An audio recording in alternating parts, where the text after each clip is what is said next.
Imagine if one woman's whispered regrets could reach across time and gently steer you away from a decade of silent heartache. Picture this: an 83-year-old widow, sitting alone in her dimly lit kitchen, tracing the worn edges of a photograph, wishing she'd known then what she knows now. Her golden years, meant to shimmer with peace and quiet joy, turned into a tangle of struggles she never saw coming, struggles she now shares to spare you the same. This isn't about grand, headline-making blunders. No, these were soft, almost invisible missteps, the kind that creep in like shadows at dusk, stacking up over time until they cast a life far lonelier and harder than it ever needed to be. I'm here to walk you through her story, not to point fingers or stir fear, but to hold up a warm, honest mirror. By the end, you'll not only see the pitfalls to sidestep, but also glimpse a path to a future that feels steadier, softer, and more alive. And if you've already stumbled into one or two of these traps, take heart. It's never too late to turn the page. So settle in with me and let's unravel the 5 quiet mistakes that shaped her days, told in her words and mine. Mistake 1. Giving away her anchor. What if the people you trust most accidentally tug you adrift? For Eleanor, that's how it started. At 83, after her husband's passing, she leaned hard into the comfort of family. She'd raised her kids with love. Surely they'd always have her back, right? It felt natural, even wise, to hand over the reins. She signed the deed to her cozy 2-story home, its creaky porch swing a memory of countless summers, to her eldest son, Daniel, thinking it'd simplify things down the road. She added her daughter, Clara, to her bank account, a practical move, so someone could handle the bills when her hands grew too shaky to write checks. At first, it was a relief. The weight of decisions lifted. She could sip her tea and watch the world turn without worry. But then the silence crept in. Bills got paid, yes, but conversations about her life, her home, her routines, even her doctor visits started happening around her, not with her. She'd catch snippets. "We've got it handled, Mom," Daniel would say, his tone brisk, distracted by his own bustling life. Clara would nod, juggling her kids' schedules, assuming Eleanor didn't mind. They weren't cruel, far from it. They were just busy, stretched thin, and Eleanor's blind trust meant she stopped asking questions. She didn't notice the shift until one rainy afternoon when she wanted to replace the old stove, her husband's favorite, where he'd cooked her pancakes every Sunday. Daniel hesitated. "Let's hold off, Mum. We'll figure it out later." Later never came. The day it hit her was raw and quiet. She needed a small loan to fix the roof. Shingles had started peeling like old skin, but couldn't sign for it. Her name wasn't enough anymore. Alone in her kitchen, the hum of the fridge, her only company, she cried.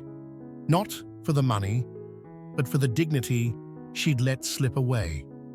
It wasn't theft or betrayal that stung. It was the slow unraveling of her voice. When she finally asked for control back, her kids blinked in confusion. "We didn't mean to take over," Clara said, her voice soft with surprise. They hadn't. But love, Eleanor learned, doesn't mean handing over your roots. She thinks back to her neighbor, Tom, a wiry man with a laugh like gravel who'd warned her years ago over a shared fence. "Help's good, El, but don't let go of the wheel." She'd smiled then, brushing it off. Now she'd tell you the same. Lean on others, sure, but clutch your decisions close, because even the kindest hearts can forget you're still the captain of your ship. Mistake 2. Welcoming the quiet. Too long, loneliness doesn't knock, it seeps. After her husband James passed, Eleanor's world buzzed with warmth for a while. Neighbors dropped off casseroles, their edges crisp with care. Cards piled up on her oak table, scribbled with condolences. Her phone rang with voices she hadn't heard in years. But as spring faded into summer, the hum faded too. At first, she didn't mind. The stillness felt like a soft blanket, a chance to sit with memories.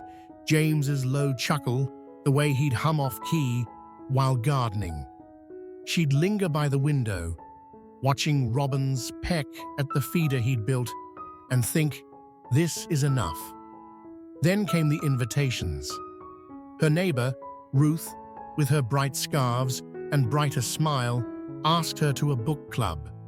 Just tea and chatter, Ruth grinned.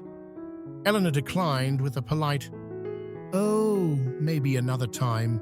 A friend from church, Helen, offered a ride to Sunday service, her voice crackling with kindness over the line. "Next week, perhaps," Eleanor murmured. Her old sewing circle pal, Lila, called about rejoining their Thursday nights, needles clicking, stories flowing. "I'm too tired," Eleanor said, and meant it. Each refusal felt small, a pebble dropped in a pond, ripples barely noticeable, but pebbles pile up. Soon, the calls slowed, then stopped. Eleanor had painted herself as content alone, and the world believed her. She didn't see how the quiet had thickened into something heavier, an echo that swallowed sound. Meals became solitary, just her and a plate of toast at the table where laughter once bounced. Days blurred, marked only by the tick of the mantel clock James had wound religiously. She'd catch herself staring at the walls, their faded floral paper a gallery of yesterdays, and wonder when the color drained from her life. It wasn't that no one cared. Ruth still waved from her porch, Helen still prayed for her at church, but Eleanor had built a moat with her gentle nose, and crossing it felt harder with each passing month. One evening, slicing an apple, its crisp snap the loudest thing she'd heard all day, she realized loneliness wasn't just absence. It was a whisper, convincing her she belonged in it. Rebuilding took grit. She started small.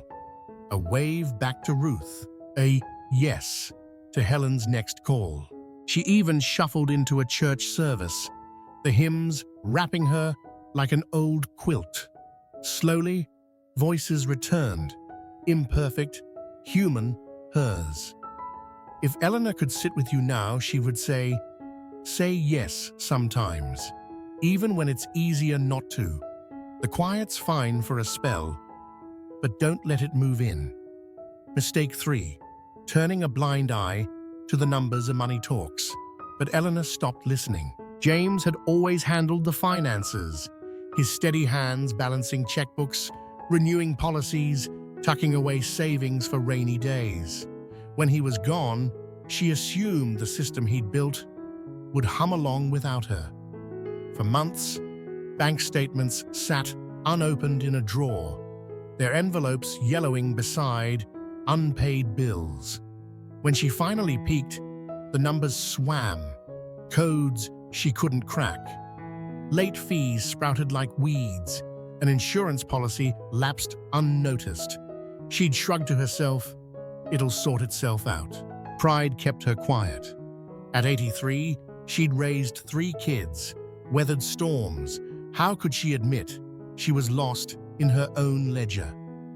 When Ruth asked over coffee if she needed help, Eleanor waved it off with a tight smile. "I'm fine," she lied, the word bitter on her tongue. But avoidance has a cost. One day, she found an account James had left her, a modest nest egg, whittled down by fees she hadn't seen coming. Another time, a smooth-talking voice on the phone tricked her into sending $200 she couldn't spare. She didn't tell Clara or Daniel. She didn't want their pity. The breaking point came with a leaky faucet. She called a plumber, but the check bounced, her account drained by a subscription she'd forgotten to cancel. That night, staring at the ceiling, she felt the weight of every ignored envelope.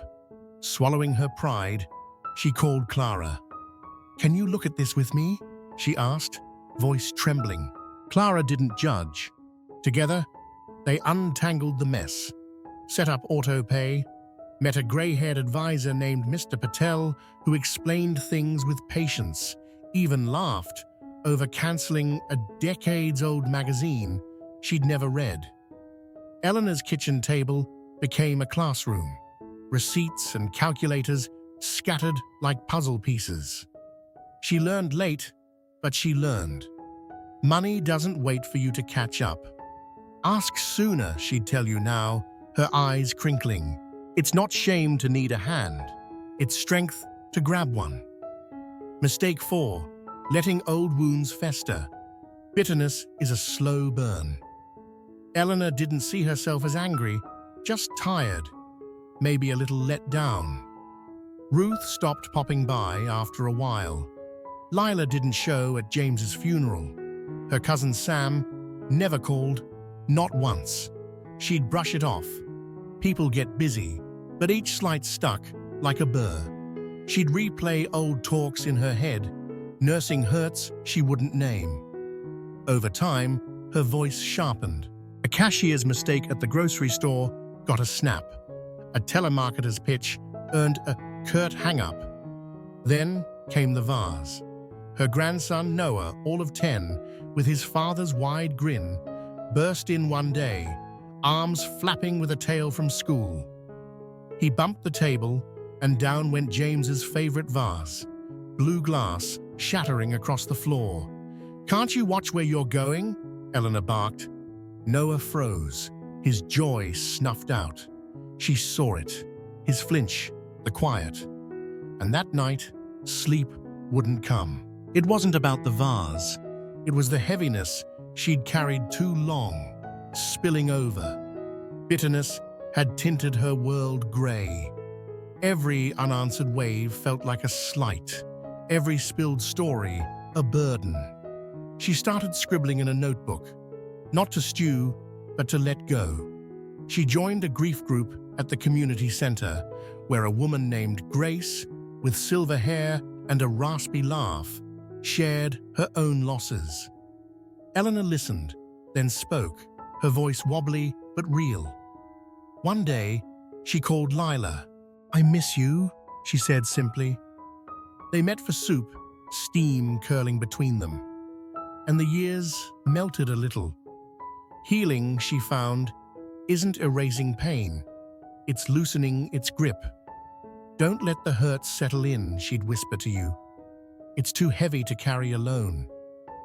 Mistake 5. Closing the door on tomorrow after James, Eleanor shrank her world. Grief made gatherings loud, overwhelming. She'd skip church, let Sam's calls fade to voicemail. When the library advertised a memoir class, she tossed the flyer, muttering, "I'm 83. What's the point?" Each no felt safe, a cocoon of routine, robe on, tea brewed, TV flickering.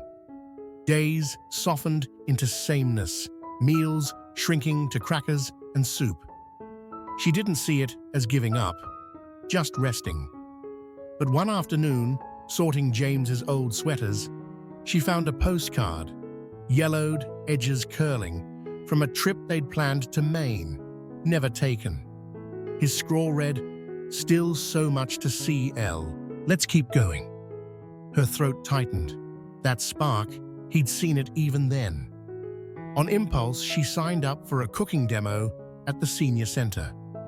Her hands shook as she walked in, apron strings dangling, but there was Iris, warm-eyed, widowed too.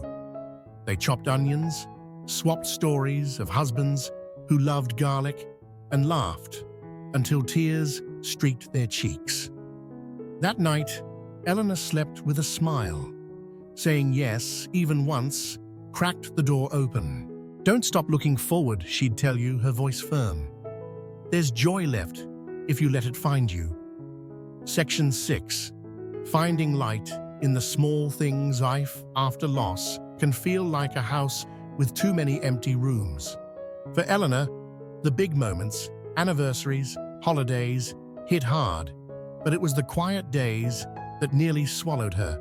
She'd shuffle past James's garden, now overgrown, and feel the ache of what wasn't. One morning, though, something shifted. The sun caught a spider web strung between the roses, glinting like silver thread. She stopped, watched it sway, and felt a flicker, small but real. She started noticing more. The way steam curled from her kettle, a tiny dance in the air. The chatter of squirrels chasing acorns across her yard. A letter from Noah, scrawled in pencil, tucked in her mailbox, with a stick figure drawing of them fishing. She'd forgotten how the little things could hold you up, so she leaned in. She bought a birdhouse, painted it yellow, James's favorite color, and hung it where she could see it from the sink. She baked cookies, not for anyone, just to fill the house with cinnamon warmth. When Iris called, suggesting a walk, Eleanor said yes, and they wandered the park, leaves crunching underfoot, trading tales of childhood mischief. One evening, she pulled out James's old radio, dusty on the shelf. She tuned it to a crackling jazz station, and there it was, his off-key hum in her memory, weaving through the notes. She swayed, alone but not lonely, and realized the small things weren't just distractions. They were lifelines, stitching her back to the world. Look close, she'd say, eyes bright.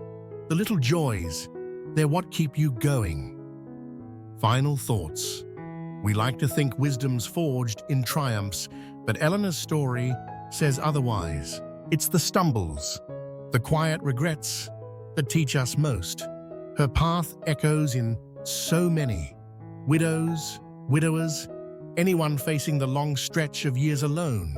Her mistakes grew from love, from grief, from trust, too freely given. But each was a doorway too, a chance to step back into her life. You might see her in yourself, or someone you hold dear. If you do, let it nudge you. It's not too late to untangle your finances, to say yes to a friend, to let go of old hurts, to chase a new spark. The road ahead might wobble, but it's yours. Walk it with steady, quiet courage. Thanks for sitting with me through Eleanor's tale. Tell me below, what stuck with you and how will you carry it forward? Your words fuel this journey. And if this resonated, hit like, subscribe, share. Let's keep the light burning.